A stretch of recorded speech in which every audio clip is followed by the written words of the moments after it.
Yeah. Yeah, so all these people know there's some type of correction coming. The market is not looking right, but obviously on the blue end, if you understand what I mean, on the left end, the left, not radical left, but the left, moderate, liberal left, financial marketers and individuals who are in that field in their way of thinking want to play in that everything is fine. Even everything that has happened the past year, and inflation is not a problem. The housing market is not a problem.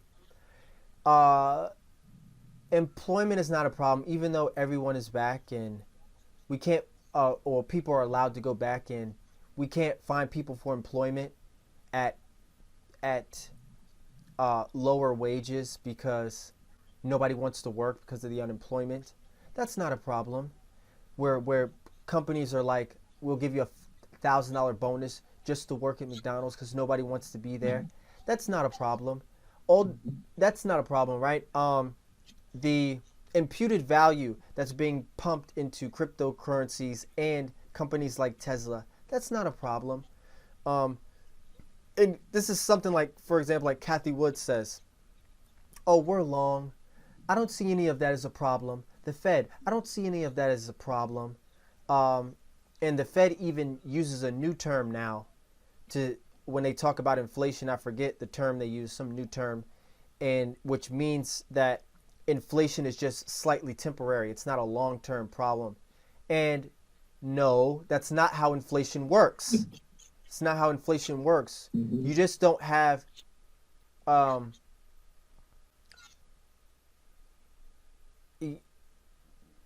you just don't you just don't have inflation is like, it's like cancer. It's like, yeah, it comes on slowly to where you don't even notice it, but once it's there, it's like impossible to get rid of. That's what it's not like it's not like a cold. The inflation is not like a cold where you get sick and it's bad, you're bad for a day, you're bad for a week, you take medication and then you're fixed. That's not how inflation is. It's not how it is. Yeah. It's permanent. It's permanent. It comes on slowly and it's permanent. You can't reverse it. Yeah. There's no going back.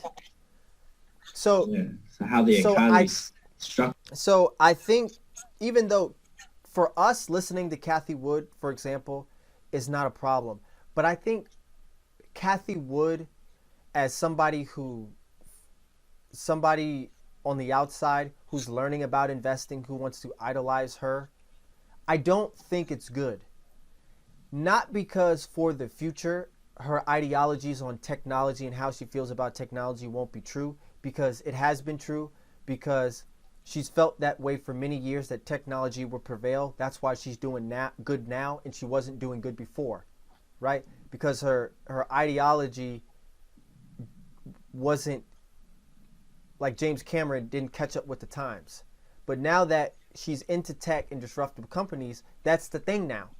But here's the thing. When it comes to investing and being an investor, there's certain fundamentals you got to learn and understand about the market, about the economy, about different fundamentals to understand how things will always work, right? She is very, she has a behavior that's very attractive to young people. Why? Because young people are addicted to things that constantly change.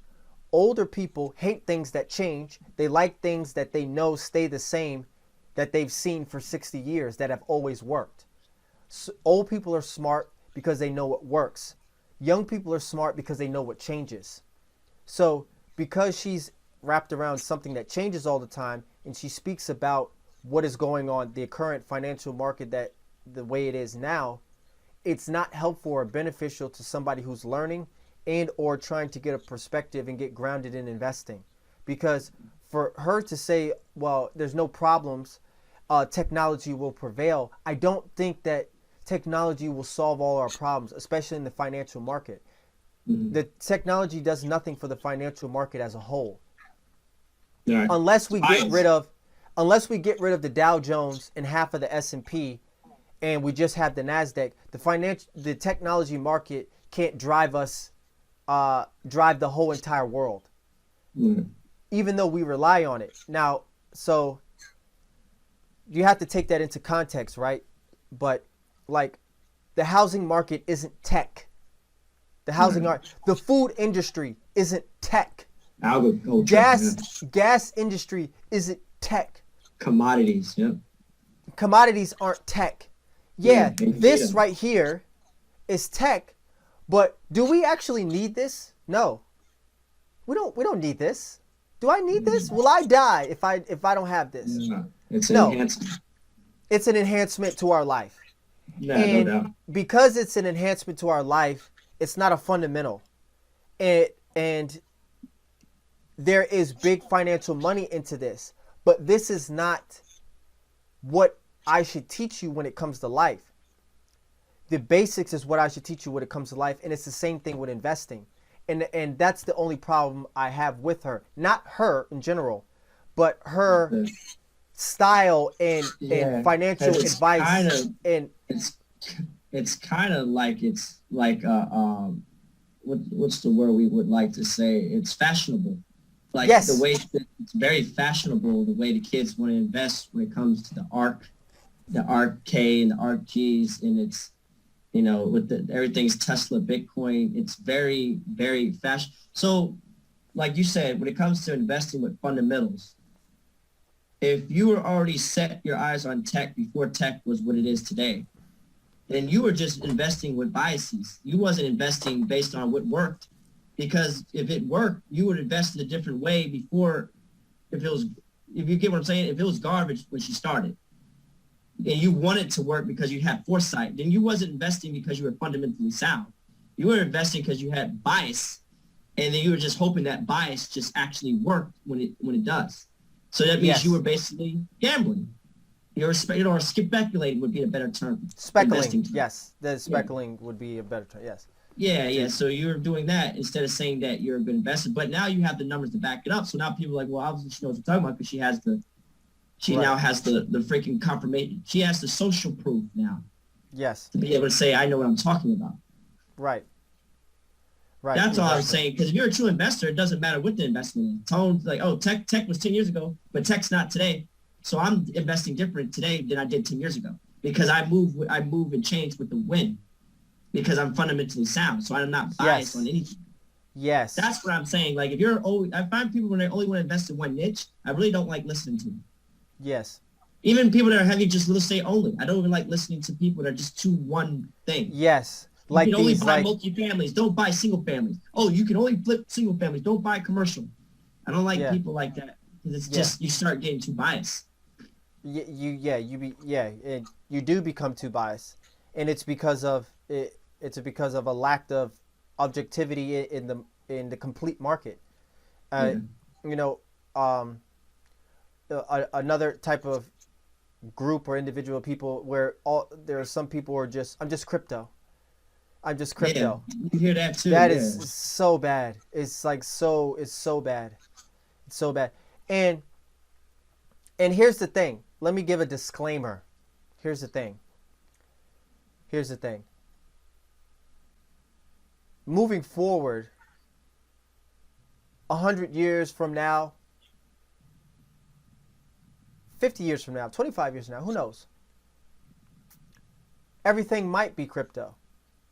And obviously that would be a sick problem because then if everything turns crypto, then my prediction is 25% of the people, it's going to be like the movie Ready Player One, right? It's going to be a life like that and then what's going to happen is 25% of the people are just going to be crypto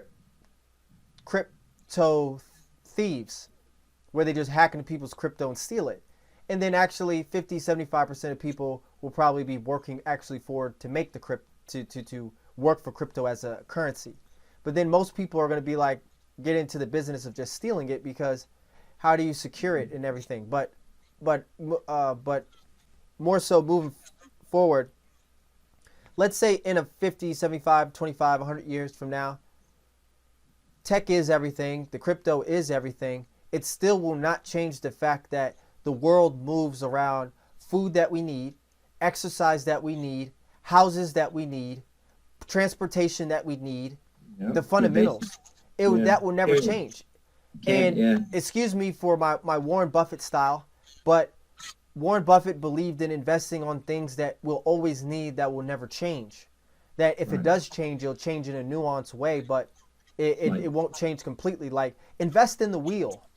The wheel will get better, and it has gotten better over time.